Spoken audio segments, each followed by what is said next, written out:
When Millionaire Tech CEO Elijah Thorne was left standing alone at the altar, humiliated before 300 wedding guests, he thought his world had ended. But sometimes our greatest heartbreak leads us to our greatest love.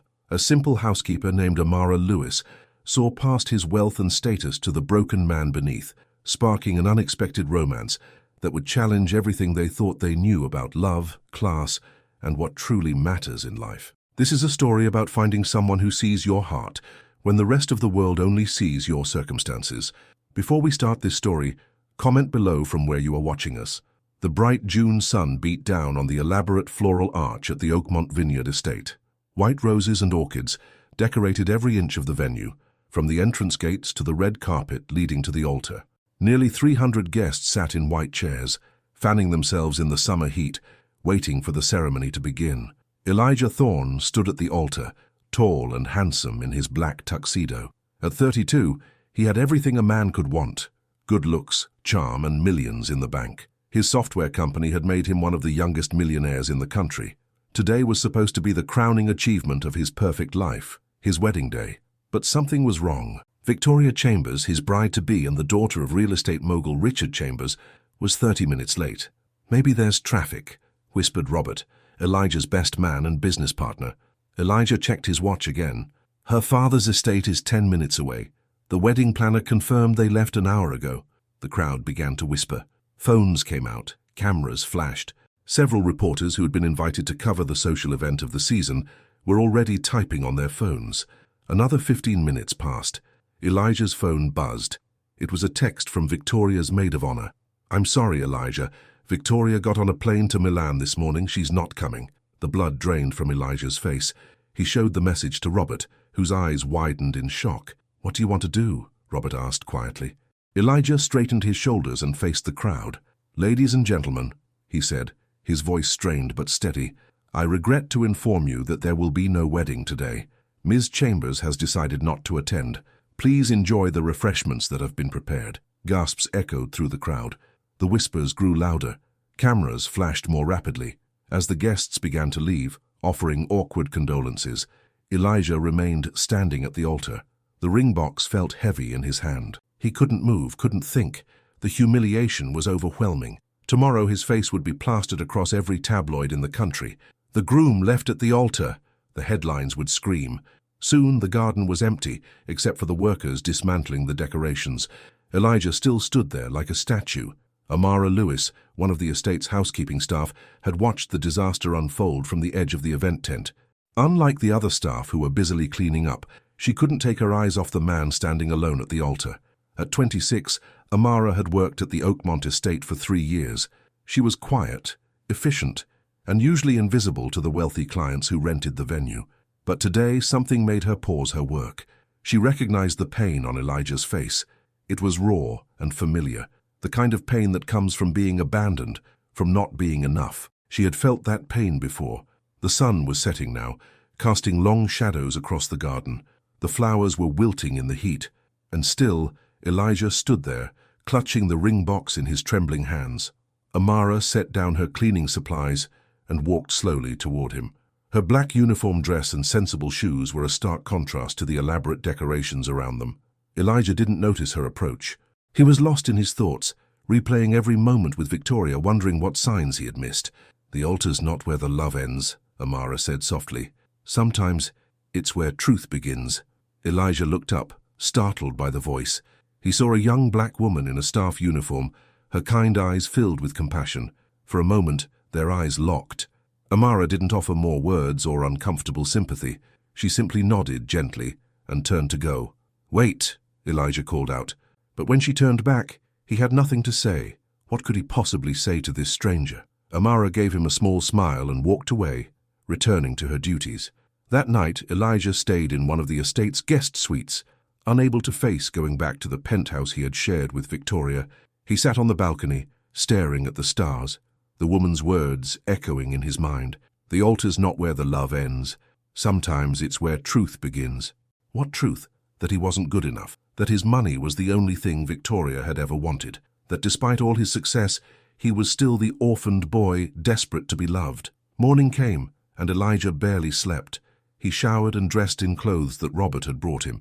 He had decided to stay at the estate for a few days, away from the press that would surely be camped outside his building. Amara arrived for her morning shift at 6. Her first task was to clean the main house kitchen before the chef arrived to prepare breakfast. She was surprised to find a note under the coffee pot she was cleaning. "What if I don't want the truth? What if I just want to forget?" E.T. She recognized the initials immediately. Elijah Thorne. He had remembered her words and responded.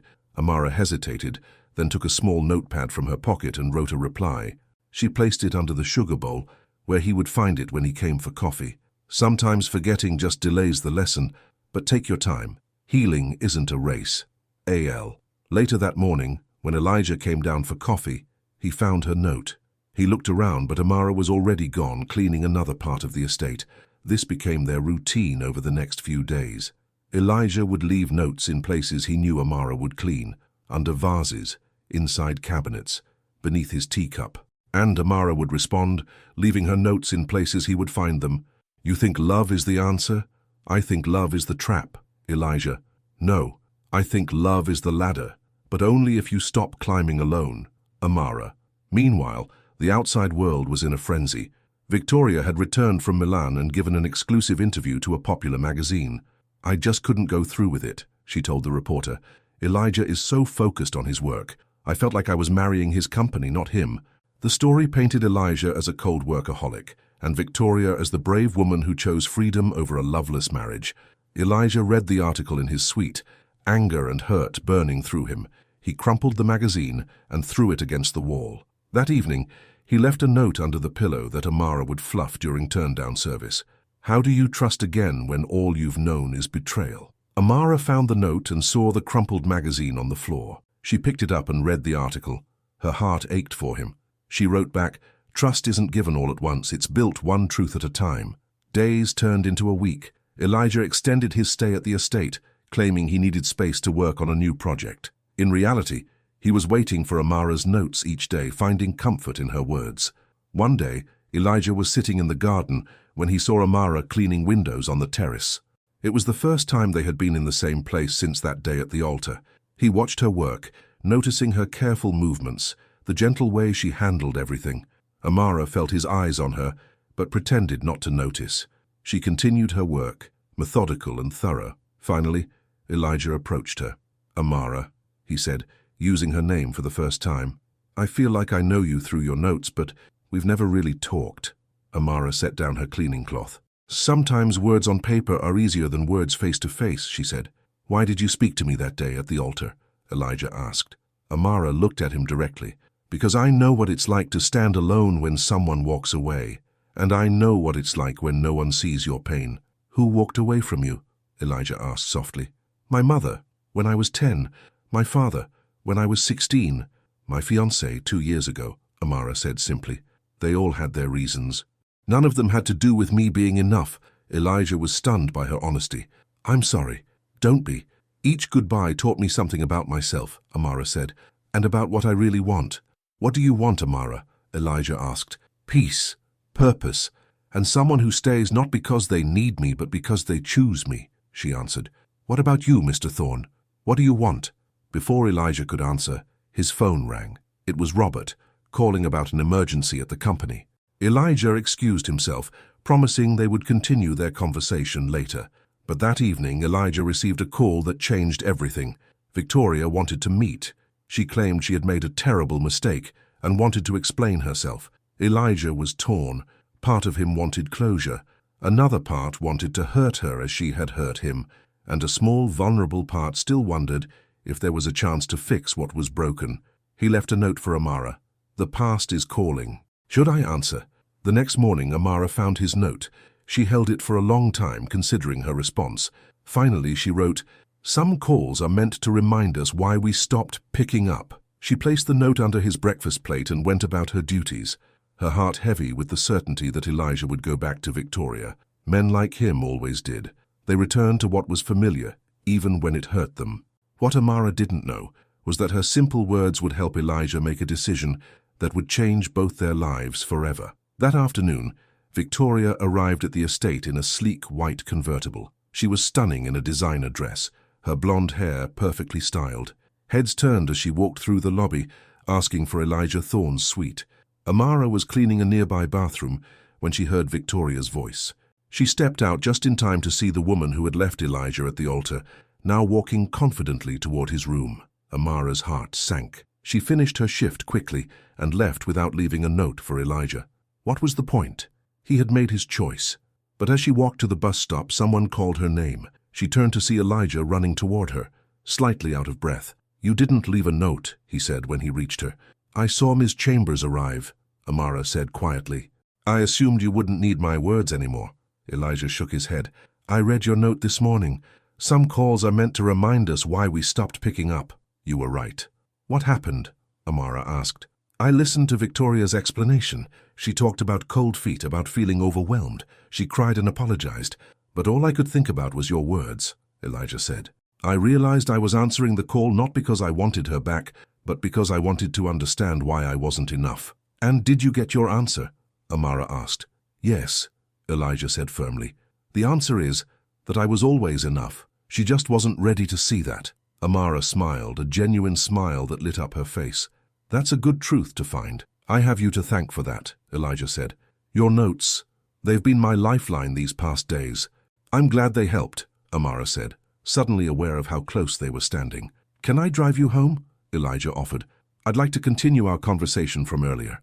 Amara hesitated. "Mr. Thorne." "Elijah," he corrected. "Elijah," she said, testing his name. "I'm just a housekeeper. I'm just a man who's learning what matters," Elijah said. "And right now, talking with you matters more than anything else."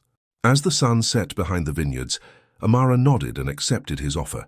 She didn't know where this would lead, but for the first time in years, she felt something new stirring in her heart. Hope. Amara's apartment was small but neat, located in a modest neighborhood far from the luxury Elijah was used to.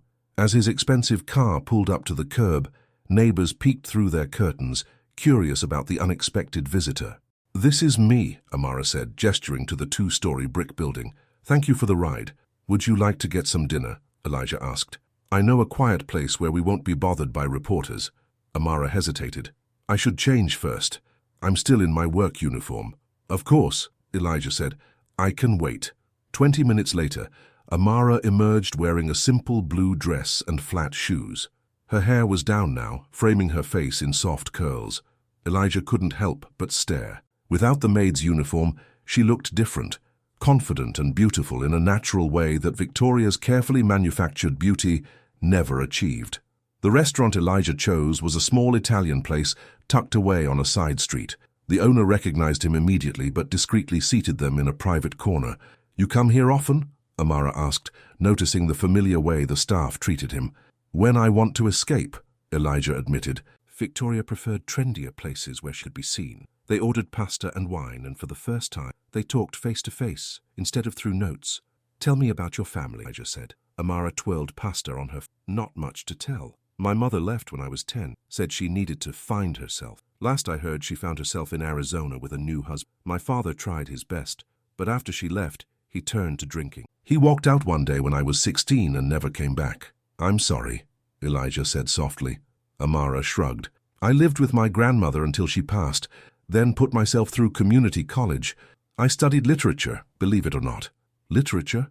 Elijah was surprised. "How did you end up as a housekeeper?" "Jobs for English majors aren't exactly plentiful," Amara said with a smile. "And the pay at Oakmont is good. I'm saving for my own place someday." "What about your fiancé?" Elijah asked carefully. "You mentioned he left too." Amara's smile faded. "Marcus. We dated through college. He proposed right after graduation. Then he got a job offer in Chicago and decided a long-distance relationship wasn't worth the trouble. He asked me to go with him, but I couldn't leave my grandmother. She was sick by then." "He couldn't wait?" Elijah asked. "Apparently not," Amara said. "What about you? I know your story has been in all the magazines, but I'd rather hear it from you." Elijah sighed. "My parents died in a car accident when I was 8. My uncle raised me. He wasn't cruel, but he wasn't warm either. He taught me that success was the only thing that mattered." "And you succeeded," Amara noted. "I built my company from nothing," Elijah said with pride. "But my uncle never saw it. He died the year before I made my first million." "And Victoria, how did you meet?" "At a charity gala." She was beautiful, connected, perfect on paper. We dated for 2 years. I thought we were happy. Elijah's face darkened. Clearly I was wrong. Maybe she did you a favor, Amara suggested gently. Better to know before the wedding than after. Elijah looked at her thoughtfully. Your note said something similar. About truth beginning at the altar. Sometimes we see people most clearly when they're walking away, Amara said. Their conversation flowed easily through dinner. For the first time since the failed wedding, Elijah laughed genuinely, and Amara found herself opening up in ways she never had before. As they left the restaurant, rain began to fall. Elijah held his jacket over Amara as they ran to his car. I had a nice time, Amara said as they drove back to her apartment. So did I, Elijah said. Can I see you again? Not at the estate, I mean. Like this. Amara looked at him seriously. Elijah, we come from different worlds. I'm not sure this is a good idea. Different worlds, Elijah repeated. Is that really what you're worried about? People will talk, Amara said. The Millionaire and the Maid. It sounds like a tabloid headline. Let them talk, Elijah said firmly. I've spent too much time caring what other people think. When they reached her apartment, Elijah walked her to the door. The rain had stopped, leaving the night air fresh and cool. Think about it, he said. I'll leave a note tomorrow. Amara smiled. Old habits. Good night, Amara, Elijah said, and on impulse, he leaned forward and kissed her cheek. The next day at work, Amara found a note tucked inside the vacuum cleaner bag she was changing. Different worlds can orbit the same sun. Dinner tomorrow? E.T. She smiled and wrote back, placing her note inside his folded towels. Some orbits are meant to cross, not join. But yes to dinner. A.L. Their dinners became a regular thing over the next 2 weeks. They explored small restaurants where they wouldn't be recognized. They talked for hours, sharing stories, dreams, and fears. Meanwhile, the press had moved on to new scandals. Though occasionally a reporter would speculate about Elijah's whereabouts, no one suspected he was spending his evenings with a housekeeper from the estate. One evening, Elijah took Amara to a small jazz club. As they swayed to the music, he held her close, breathing in the scent of her hair. What are we doing, Elijah? Amara whispered. Dancing, he said with a smile. You know what I mean, she said, looking up at him. Where is this going? Before he could answer, a camera flashed nearby. A young woman with a press badge quickly disappeared into the crowd. We need to go, Elijah said urgently, taking Amara's hand and leading her toward the exit. They made it to his car just as more photographers arrived, alerted by the first one. Camera flashes lit up the night as Elijah sped away. I'm sorry, he said, glancing at Amara. I thought we'd be safe there. It's okay, she said, but her voice was tight. It was bound to happen eventually. The next morning their picture was splashed across the entertainment news sites. Jilted Millionaire's mystery woman, the headline screamed. The photo showed them dancing, Elijah looking down at Amara with unmistakable tenderness. By the time Amara arrived at work, everyone was talking about it. The other housekeepers gave her curious looks. Some were friendly, others jealous. Her supervisor called her into the office. The estate has a strict policy about staff relationships with clients, Mrs. Porter said sternly. Mr. Thorne isn't a client anymore, Amara pointed out. He checked out last week. He's still a VIP who may return, Mrs. Porter countered. This puts us in an awkward position, Amara. Are you firing me? Amara asked quietly. Mrs. Porter sighed. No, your work has been exemplary, but I'm moving you to the West Wing for now, away from the main house, and I'd advise discretion going forward. Amara nodded, relieved but embarrassed. When she checked her phone during break, she found dozens of messages from unknown numbers, reporters trying to get her story. There was also a text from Elijah. I'm sorry about the photos. Can I see you tonight? We need to talk. Amara replied simply, My place, 7 p.m. That afternoon, Victoria Chambers arrived at Elijah's office unannounced.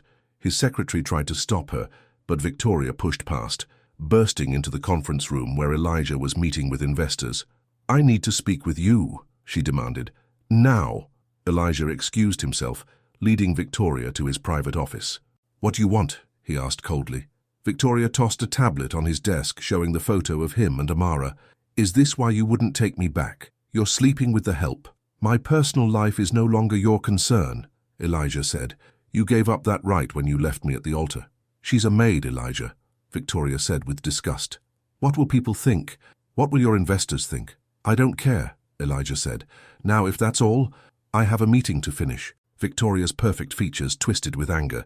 "This isn't over," she warned before storming out. That evening, Elijah arrived at Amara's apartment with takeout food and a troubled expression. "Bad day?" Amara asked, letting him in. "Victoria showed up at my office," Elijah said, setting the food on the small kitchen table. "She saw the pictures." "I had a visit from my supervisor too," Amara said, "and about 50 reporters want to interview me."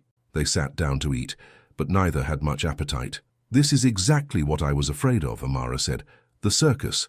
"It'll blow over," Elijah assured her. "Some celebrity will get divorced next week, and they'll forget all about us." "Will they?" Amara asked. "Or will they keep digging until they find every detail about my life? My mother who abandoned me, my father who drank himself to death. Is that what you want associated with your name and company?" "I don't care about any of that," Elijah insisted. "I care about you."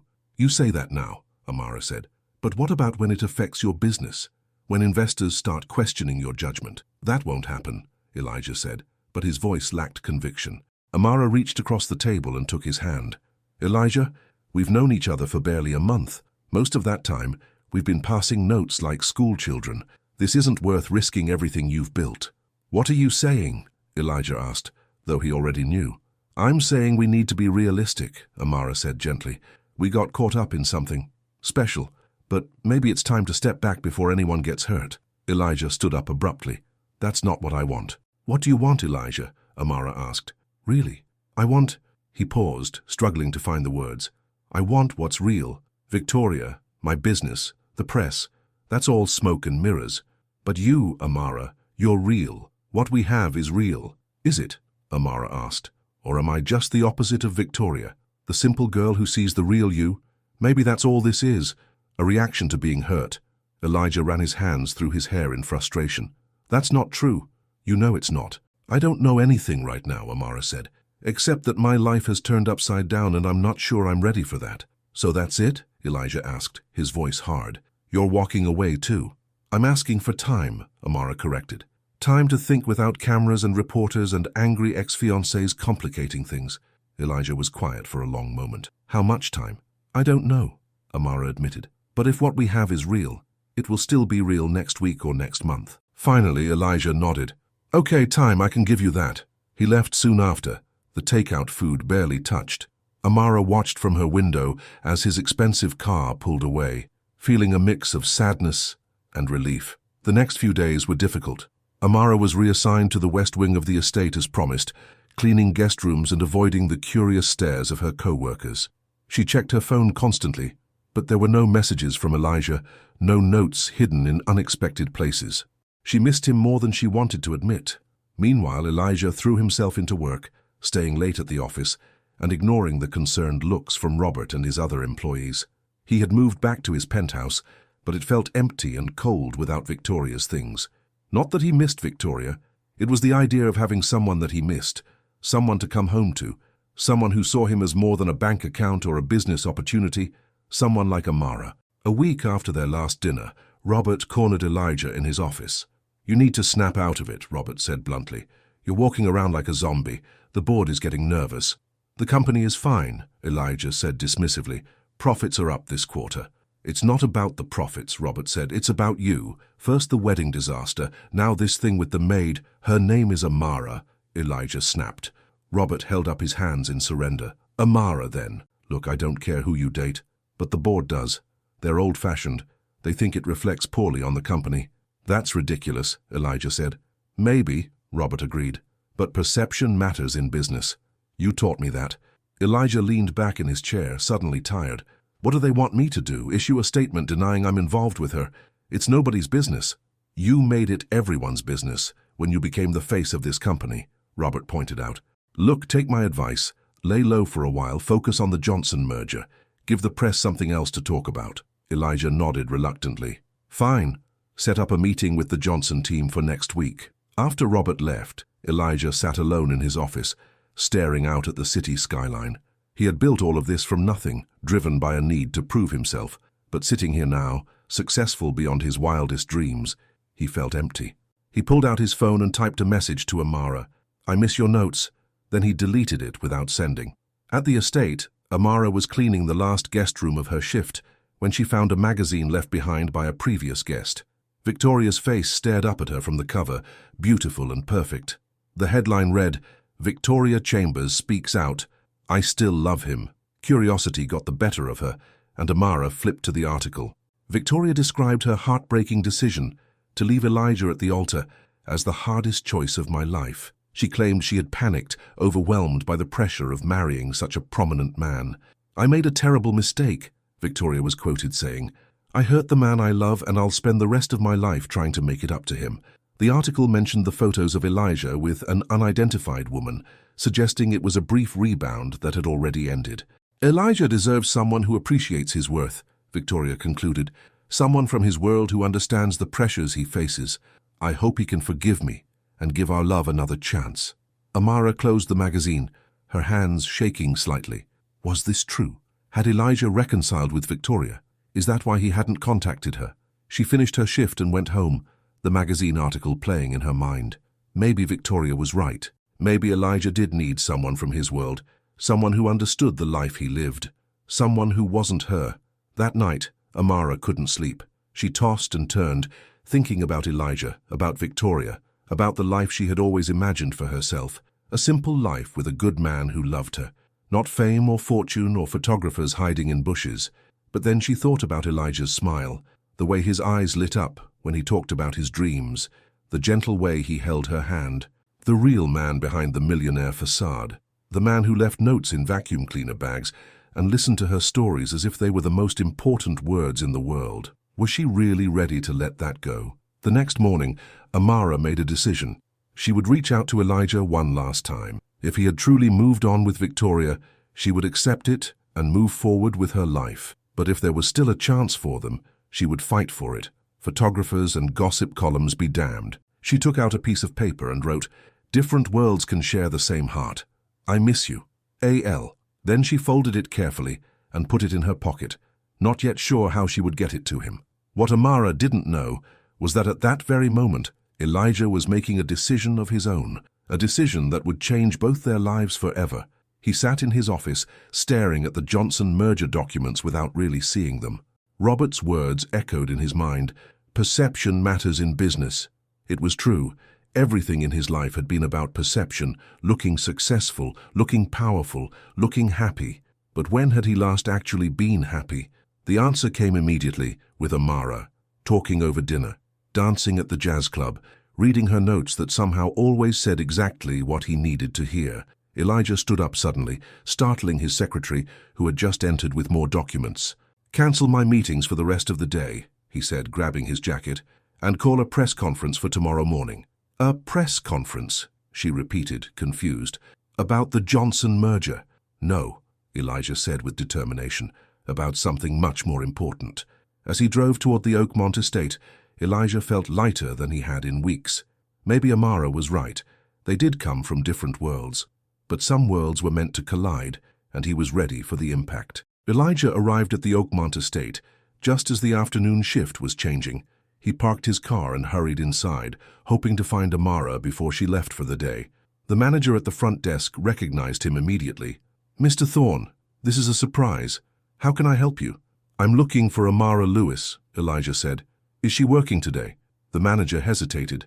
"She is, but she's been assigned to the West Wing." "Can you tell me where to find her?" Elijah pressed. "Sir, our staff policy—" "Please," Elijah said, his voice softening. "It's important." The manager relented. "She should be finishing the Magnolia Suite on the second floor of the West Wing." "Thank you," Elijah said, already heading in that direction. He found Amara just as she was pushing her cleaning cart out of a room. She looked up, startled to see him standing there. "Elijah," she said, "what are you doing here?" "I needed to see you," he said. "Can we talk?" Amara glanced around nervously. "I'm still on shift for another hour." "I'll wait," Elijah said firmly. Amara shook her head. "Not here. My supervisor already warned me about seeing you. I can't risk my job." "You won't have to," Elijah said. "Just hear me out, please." Something in his voice made Amara pause. She checked her watch, then nodded. "There's a staff break room down the hall. We can talk there for a few minutes." The break room was small and plain, with a coffee maker, a small refrigerator, and a table with 4 chairs. Amara closed the door behind them. "I saw the magazine," she said, before Elijah could speak. "Victoria says you two are getting back together. Elijah looked surprised. What? That's ridiculous. I haven't even spoken to her since she came to my office to complain about our photos. Relief washed over Amara's face. So you're not? No, Elijah said firmly. Victoria and I are over. We've been over since she left me at the altar. Maybe even before that. Amara pulled the folded note from her pocket. I was going to find a way to get this to you. Elijah took it, reading her words with a smile. I missed you too, he said. More than I thought possible. Then why didn't you call? Amara asked. It's been a week. You asked for time, Elijah reminded her. I was trying to respect that. But I realized something today. Time doesn't change what's real. And what I feel for you, Amara. That's the most real thing in my life right now. Amara's eyes softened. Elijah, let me finish, he said, taking her hands in his. I've spent my whole life trying to prove something. To my uncle, to Victoria, to the world. I built a company, made millions, lived the life everyone said I should want, but I was never happy. Not really. And now? Amara asked quietly. Now I know what matters, Elijah said. Not what people think. Not what looks good in the press, just what feels right here. He placed a hand over his heart. And what feels right? Amara asked. You, Elijah said simply. Us. I've called a press conference for tomorrow morning. Amara's eyes widened in alarm. A press conference? Why? To tell the truth, Elijah said.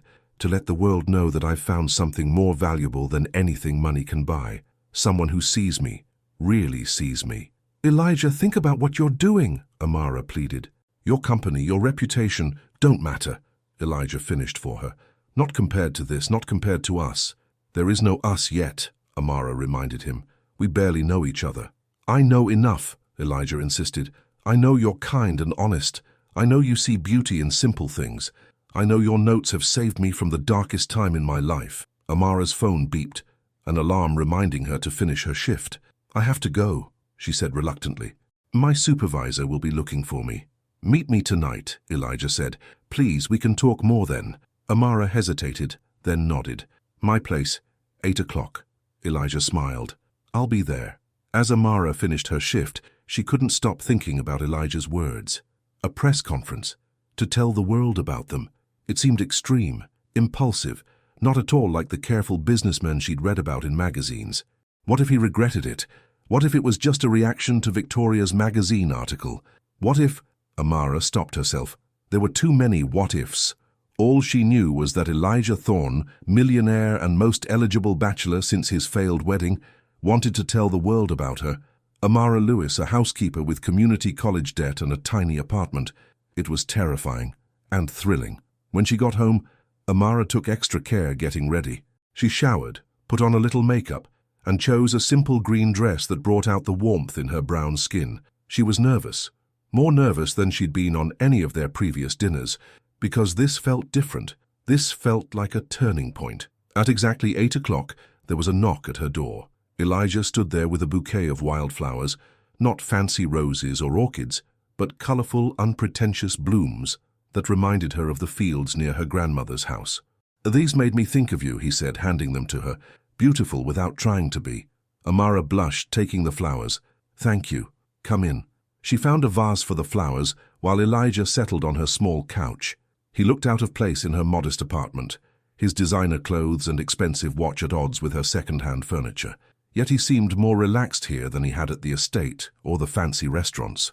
I ordered Chinese, Amara said, sitting beside him. It should be here soon. Perfect, Elijah said. He seemed nervous, running a hand through his hair. Amara, about tomorrow. I'm still not sure it's a good idea, she interrupted. A press conference seems so public. That's the point, Elijah said. I'm tired of hiding. I'm tired of worrying what people will think. For once in my life, I want to stand up and say what I really feel. And what do you really feel? Amara asked. Elijah took her hand. I think I'm falling in love with you. The words hung in the air between them. Amara's heart raced. Elijah, it's too soon. We barely know each other. Maybe by some calendar, Elijah agreed. But I've shared more with you in a month of notes and dinners than I shared with Victoria in 2 years. Love isn't just about sharing, Amara said gently. It's about building something together. We haven't had time for that.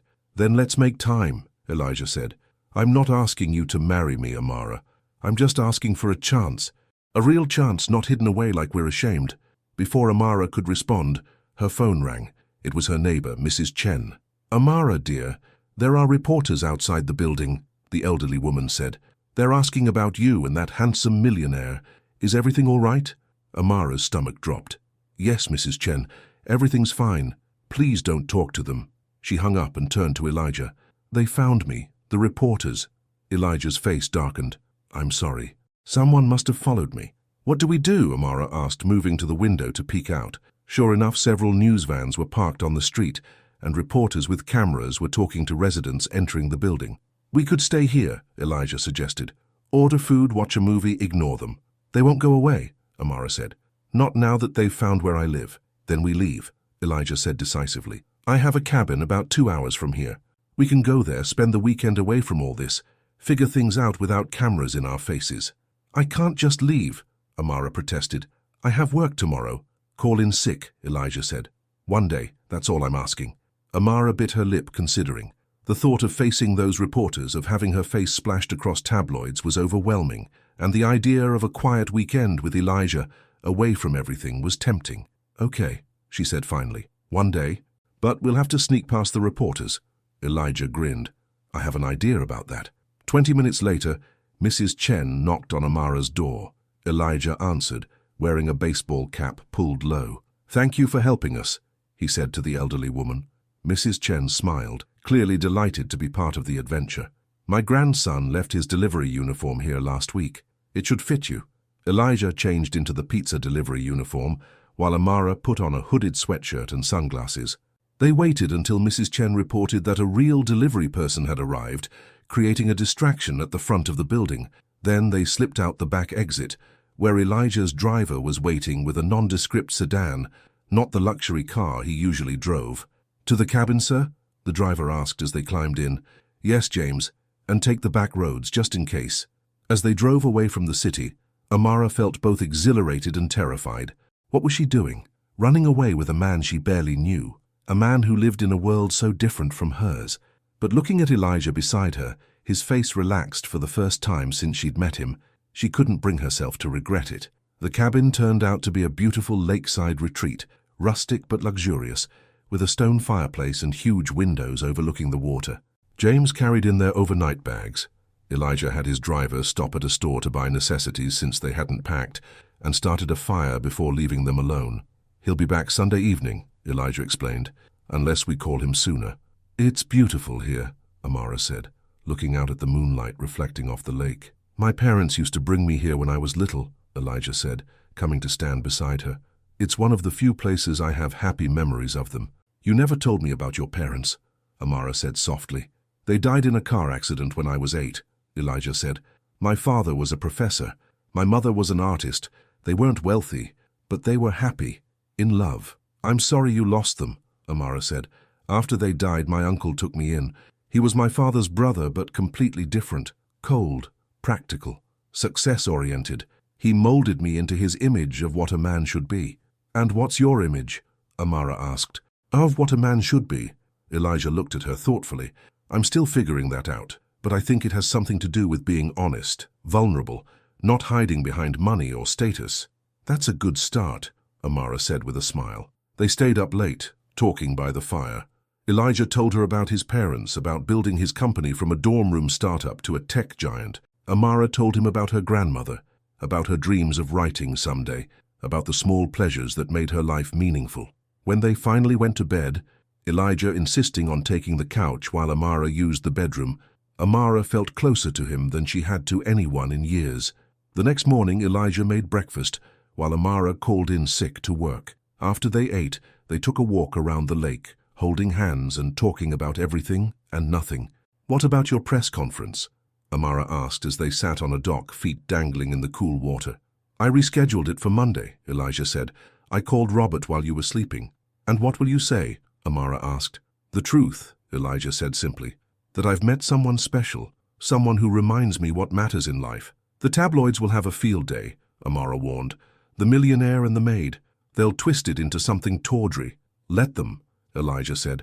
We know the truth. Will your business suffer? Amara asked. Elijah shrugged. Maybe in the short term, but any investor who would pull out because of who I'm dating isn't someone I want to work with anyway. You've thought about this, Amara noted. I've thought about nothing else, Elijah admitted. About what matters to me, about who matters. He turned to face her, taking both her hands in his. Amara, I know this is fast. I know we come from different worlds. But I also know that when I'm with you, I feel like myself for the first time in years. Not Elijah Thorne, the CEO, not the millionaire who got left at the altar, just Elijah. I feel the same way, Amara admitted. When we're together, the differences don't seem to matter. But out there, she gestured toward the distant city. Out there, people will talk, Elijah finished for her. They'll judge, they'll speculate. But does that change what we feel? No, Amara said softly. It doesn't. Then that's all that matters, Elijah said, leaning forward to kiss her gently. It was their first real kiss, and it felt like coming home. They spent the day exploring the woods around the cabin, cooking together and talking about their hopes for the future. For the first time, Amara allowed herself to imagine a life with Elijah, not because of his money or status, but because of the man he was when all that was stripped away. That night, as they sat by the fire, Elijah's phone rang. He checked the screen and frowned. It's Robert, he said. I should take this. He stepped outside to take the call, leaving Amara by the fire. When he returned, his face was grim. What's wrong? She asked. Victoria, he said. She's found out about the press conference somehow. She's scheduled one of her own for tomorrow morning. What will she say? Amara asked, though she already suspected the answer. Robert thinks she's going to announce that we're reconciling, Elijah said. That the wedding is back on. But that's a lie, Amara said. Of course it is, Elijah agreed. But she knows the press will run with it. She's trying to control the narrative. Why would she do that? Amara asked. She left you because she can't stand losing, Elijah said simply. And in her mind, I belong to her. What are you going to do? Elijah ran a hand through his hair. We need to go back. Tonight. I need to stop her before she causes any more damage. Tonight? Amara repeated. But it's already late. I've called James. He'll be here in an hour, Elijah said. I'm sorry, Amara. I know this weekend was supposed to be our escape, but it's okay, Amara said, though disappointment settled in her chest. I understand. They packed quickly, the peaceful mood of the day shattered by Victoria's latest manipulation. As they waited for James to arrive, Elijah paced the cabin, making calls and sending texts. This is what it's always going to be like, isn't it? Amara said quietly. Drama, cameras, other people intruding on our lives. Elijah stopped pacing and looked at her. Not always, just until something more interesting comes along. The news cycle moves fast. And if it doesn't? Amara asked. If being with me means always having to fight Victoria, always having to defend your choice to the press and your investors, then I'll fight, Elijah said firmly. Every day if I have to. Because you're worth it, Amara. His certainty warmed her, but doubt still lingered. Could she really handle a life in the spotlight? Could their new, fragile connection survive that kind of pressure? When James arrived, they drove back to the city in tense silence. The radio news reported that Victoria Chambers had called a major personal announcement for the following morning, fueling speculation that she and Elijah were reconciling. I'll drop you at your apartment first, Elijah said as they neared the city. There might still be reporters there, Amara pointed out. You're right, Elijah said. You can stay at my place tonight. I have plenty of room. Amara hesitated. I don't think that's a good idea. Not with everything that's happening. Then where? Elijah asked. A hotel would be just as exposed. Amara thought for a moment. My friend Jasmine lives in the suburbs. I can stay with her. The press won't think to look there. Are you sure? Elijah asked. Amara nodded. I'll call her now. After confirming with Jasmine, they changed course. The suburban neighborhood was quiet when they arrived. No reporters in sight. I'll handle Victoria, Elijah promised as they sat in the car outside Jasmine's house, and then I'll come for you. We'll face whatever comes next together. Be careful, Amara said. Victoria seems desperate. I will, Elijah said, kissing her goodbye. I'll call you as soon as it's over. Amara watched his car drive away, a sense of foreboding settling over her. Victoria was beautiful, connected, and determined. She had resources and status that Amara could never match. What if Elijah realized that Victoria was the safer choice after all? What if he decided that love wasn't worth the complications that came with choosing Amara? Inside, Jasmine hugged her and demanded the whole story. Amara told her everything, from the notes they'd exchanged to their weekend at the cabin. Girl, this is like a movie, Jasmine said when she finished. The millionaire and the maid falling in love. That's what everyone keeps saying. Amara said tiredly. But it's not a movie, it's my life, and right now it's a mess. A beautiful mess, Jasmine corrected her. That man loves you, Amara. I can tell just from the way you describe how he looks at you. Is love enough? Amara wondered. When everything else is so complicated. If it's real, it is, Jasmine said firmly. And from what you've told me, what you two have is as real as it gets. Amara hoped her friend was right, because tomorrow Elijah would face Victoria and the press, and the choice he made would determine not just their future, but the kind of man he truly was. Meanwhile, across town, Elijah entered his penthouse to find Victoria waiting for him in his living room. How did you get in here? He demanded. Victoria smiled, holding up a key. You never asked for it back. Where have you been, darling, with your little maid? Get out, Victoria, Elijah said coldly, and cancel your press conference. I won't be part of your lies. They're not lies, Victoria said, moving closer to him. We belong together, Elijah, you know that. This thing with the maid, it's just rebellion, a way to hurt me like I hurt you. Her name is Amara, Elijah said, and what I feel for her has nothing to do with you. Victoria's beautiful face hardened. You can't be serious, she's a nobody. Do you have any idea what people will say? I don't care what people say, Elijah told her. Not anymore. Your board cares, Victoria reminded him. Your investors care. Your company's stock will tank when they see you throwing your life away on the help. Is that a threat? Elijah asked quietly. It's a reality check, Victoria said. I'm trying to save you from yourself, Elijah. That's what people who love each other do. You don't love me, Victoria, Elijah said. You never did. You love what I represent. Money, status, security. But you don't see me. Not the way Amara does. Victoria's eyes flashed with anger. Fine. Have your little fling with the maid. But don't come crying to me when your company suffers and society turns its back on you. I won't, Elijah promised. Now get out of my home and cancel your press conference. Or I'll have my lawyers contact yours about harassment and defamation. Victoria gathered her purse, her composure slipping. This isn't over, Elijah. Yes, it is, he said firmly. It's been over since the day you left me at the altar. I just didn't realize it was the best thing that ever happened to me. After Victoria stormed out, Elijah called Robert to update him on the situation. Then he called his lawyer to change the locks on his penthouse and revoke Victoria's access to all his properties. Finally, he texted Amara. Victoria came to my place. It's handled. She knows where we stand. I'll pick you up at 9 tomorrow for my press conference. Together we'll tell the world our truth. Across town, Amara read his message and smiled. Whatever happened tomorrow, whatever challenges they faced, they would face them together. And that made all the difference. Morning dawned bright and clear. Amara stood in Jasmine's bathroom, staring at her reflection in the mirror. Today, her life would change forever. For better or worse, she would no longer be just Amara Lewis, housekeeper. She would be Amara Lewis, the woman who captured Elijah Thorne's heart. The thought terrified her. You look beautiful, Jasmine said, appearing in the doorway. That blue dress is perfect. It's just a simple dress, Amara said nervously. Nothing fancy. It doesn't need to be fancy, Jasmine assured her. You don't need designer clothes to shine. Amara's phone buzzed with a text from Elijah. On my way. Can't wait to see you. She smiled, some of her nervousness fading.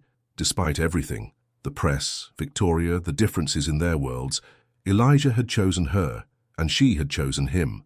Outside, a car horn honked.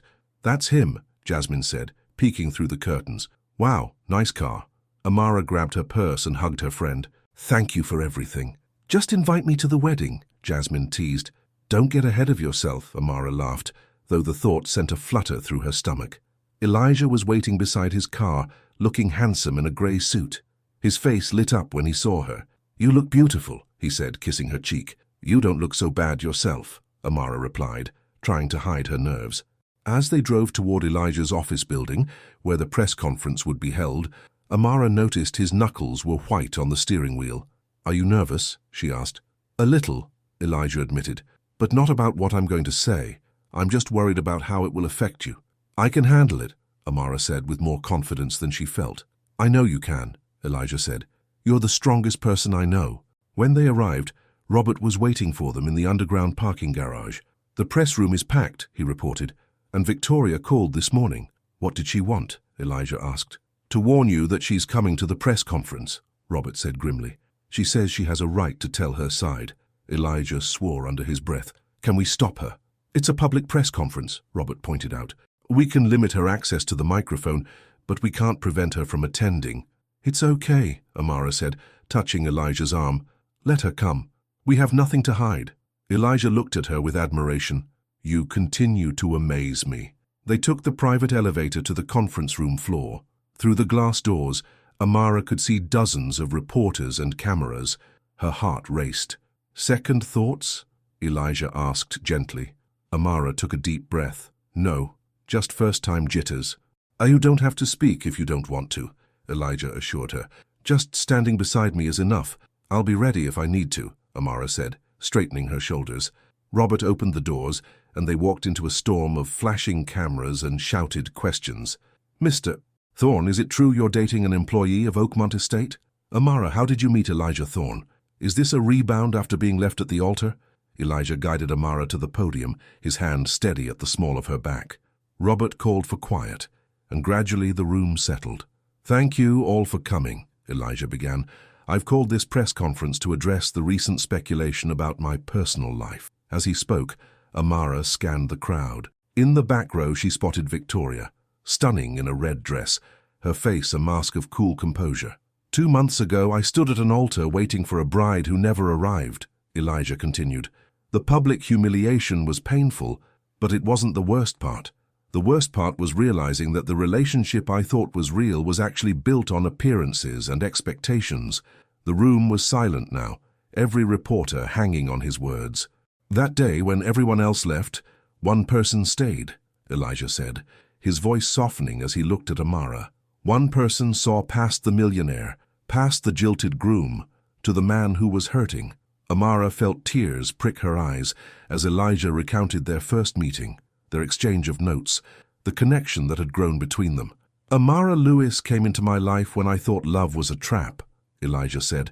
She showed me it's actually a ladder, but only if you stop climbing alone. A murmur went through the crowd as reporters recognized Amara's words from their notes. I stand before you today, not as Elijah Thorne, CEO, but as a man who has found something more valuable than any business deal or bank account, Elijah continued. I've found someone who sees me, truly sees me, and loves me anyway. In the back of the room, Victoria stood up, her face flushed with anger. But before she could speak, the doors burst open and a security guard rushed in, whispering urgently to Robert. Robert hurried to the podium, interrupting Elijah. Sir, there's a situation that requires your immediate attention. Elijah frowned. Can it wait? No, sir, Robert said, handing him a tablet. You need to see this now. Elijah looked at the screen, his face paling. When did this happen? The news just broke, Robert said. It's all over the financial channels. Elijah turned back to the microphone. I apologize, but I need to cut this short. There's an urgent business matter that requires my attention. The reporters erupted with questions, but Elijah was already guiding Amara toward the exit, Robert close behind. What's happening?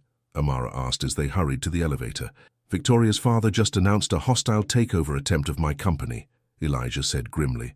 He's leveraging his real estate holdings to buy up shares and is encouraging a sell-off. Can he do that? Amara asked, shocked. He can try, Elijah said, and with his connections, he might succeed. In the executive conference room, Elijah's management team was already gathered, faces tense as they watched the financial news on a large screen. Thorne Tech shares are down 12% and falling, a commentator was saying. Sources close to Richard Chambers suggest this move is in response to Thorne's public relationship with a domestic worker, raising questions about his judgment and stability. They're using me against you, Amara realized, her stomach sinking. Elijah's jaw tightened. This isn't about you. Victoria must have gone to her father when her own plans failed. What do we do? Robert asked. Fight back, Elijah said decisively. Call our major shareholders. Remind them of our strong quarterly results and prepare a statement emphasizing that my personal life has no bearing on my ability to lead this company. As the team sprang into action, Amara felt increasingly out of place. This was Elijah's world, fast-paced, high-stakes, ruthless, a world where personal vendettas could destroy multi-million-dollar companies, a world she knew nothing about. I should go, she said quietly to Elijah. You need to focus on saving your company. No, Elijah said firmly, taking her hand. I need you here. You're the reason I'm fighting so hard. For the next several hours, Amara watched Elijah work. He made calls, reviewed documents, strategized with his team. He was in his element, confident, sharp, commanding. It was a side of him she hadn't seen before, and it both impressed and intimidated her. By late afternoon, the tide was turning. Several major investors had publicly reaffirmed their support for Elijah. The share price was stabilizing. Chambers overplayed his hand, Robert reported. His real estate empire is highly leveraged.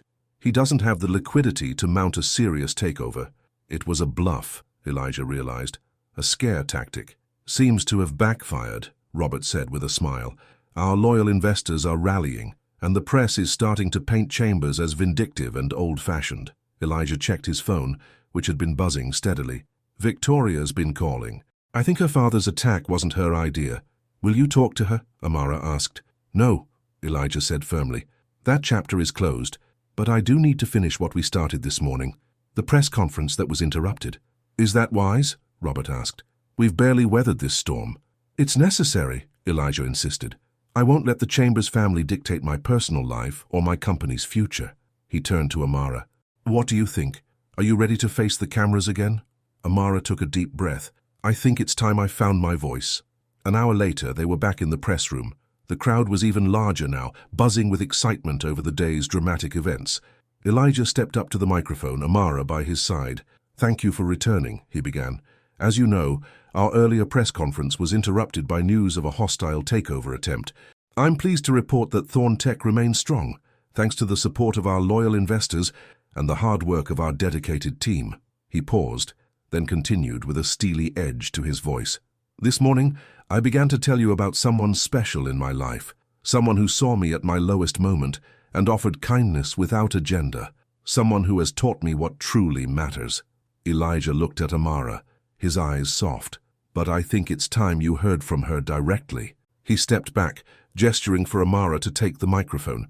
Amara froze for a moment, unprepared, but then she saw the trust in Elijah's eyes and found her courage. Hello, she began nervously. My name is Amara Lewis. Until recently, I was just a housekeeper at Oakmont Estate. Most days people looked right through me. Her voice grew stronger as she continued. But I've always believed that what matters isn't your job title or your bank account. It's how you treat people when no one's watching. It's whether you stay when everyone else walks away. The room was silent, reporters hanging on her every word. When I saw Elijah standing alone at that altar, I didn't see a millionaire who'd been humiliated. I saw a human being in pain, and I spoke to him the way I would want someone to speak to me in that moment, with honesty and compassion. Amara looked at Elijah, her heart in her eyes. What grew between us wasn't planned. It wasn't a fairy tale or a scandal. It was just two people recognizing something real in each other, something that doesn't care about different worlds or backgrounds.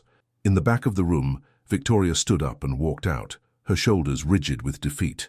I know people will talk, Amara continued. They'll speculate about my motives or question whether our relationship can last.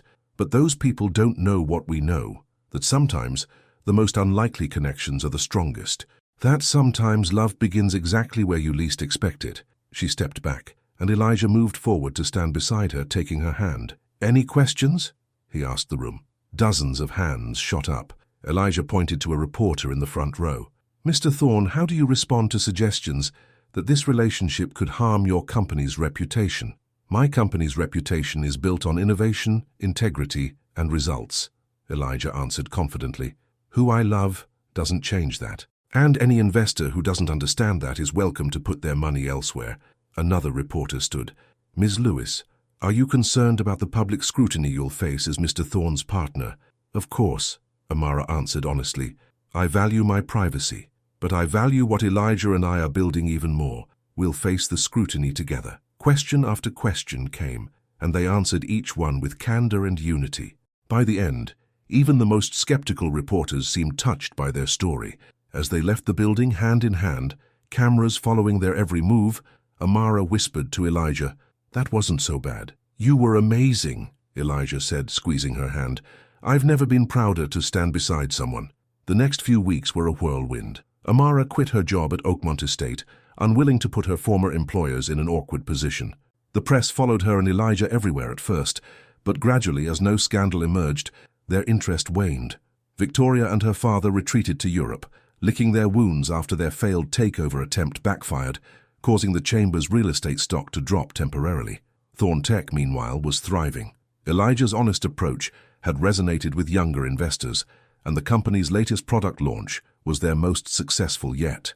One evening, a month after the press conference, Elijah invited Amara to dinner at the Italian restaurant where they'd had their first real date. "There's something I want to ask you," he said, as they settled at their favorite corner table. "That sounds serious," Amara said, suddenly nervous. "It is," Elijah admitted, "but not in a bad way." He reached across the table, taking her hands in his.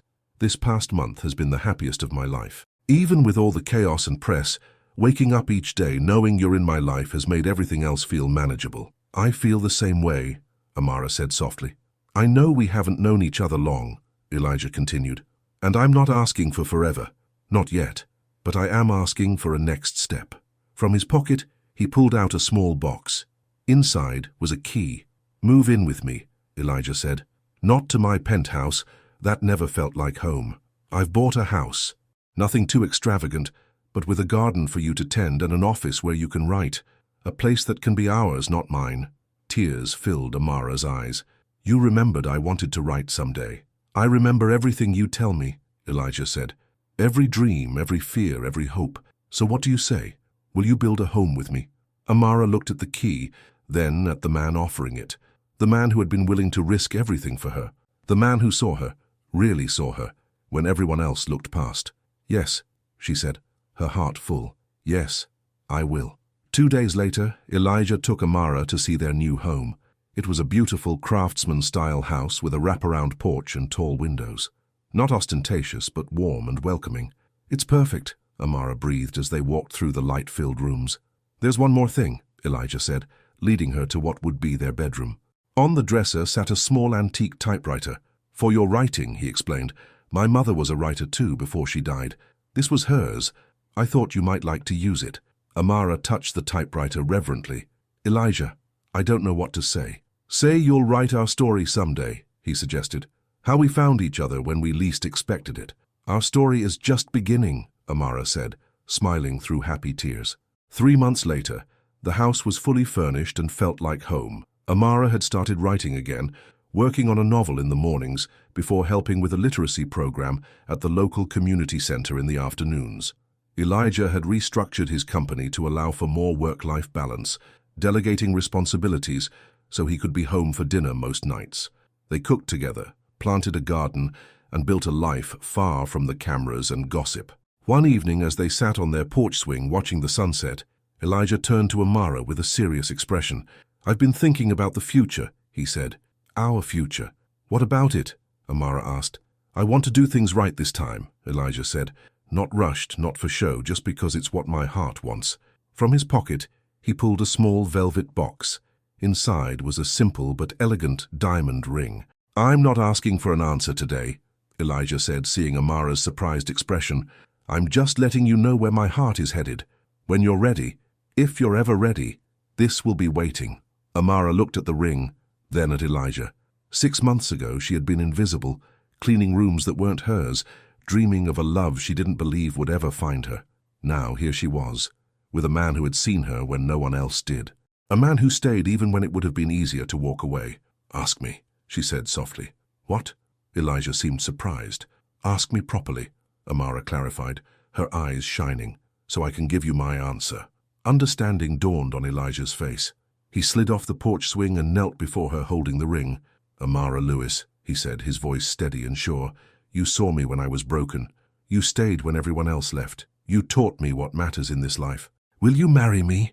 Amara's heart felt too full for her chest. "Yes," she whispered. "Yes, I will marry you."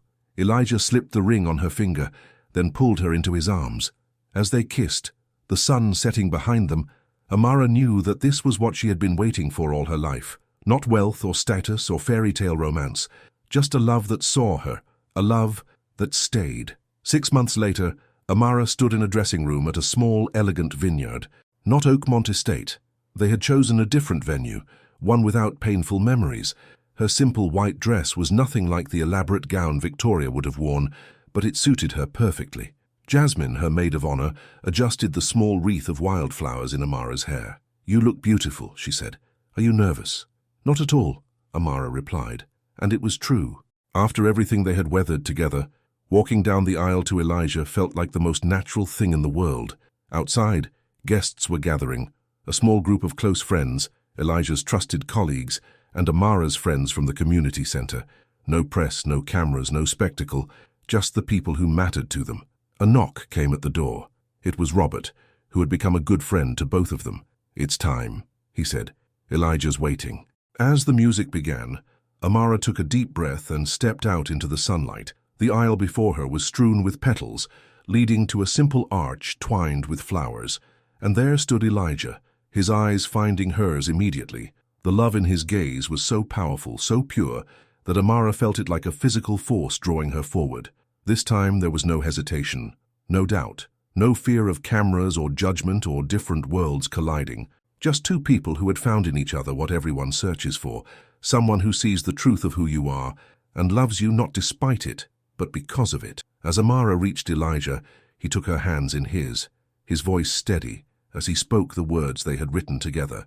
"Once I stood waiting for someone who never came," he said, "but that day led me to you, the one who stayed, the one who saw me when I was invisible to myself." Amara's voice was clear and strong as she responded. "And you saw me when I was invisible to the world. You taught me that different worlds don't matter when hearts speak the same language." Together, they turned to the officiant, ready to begin their new life. A life built not on appearances or expectations, but on the solid foundation of a love that had begun in the most unexpected way, with a simple truth spoken when it was needed most. The altar was not where love had ended for them. It was where their truth had begun. The end.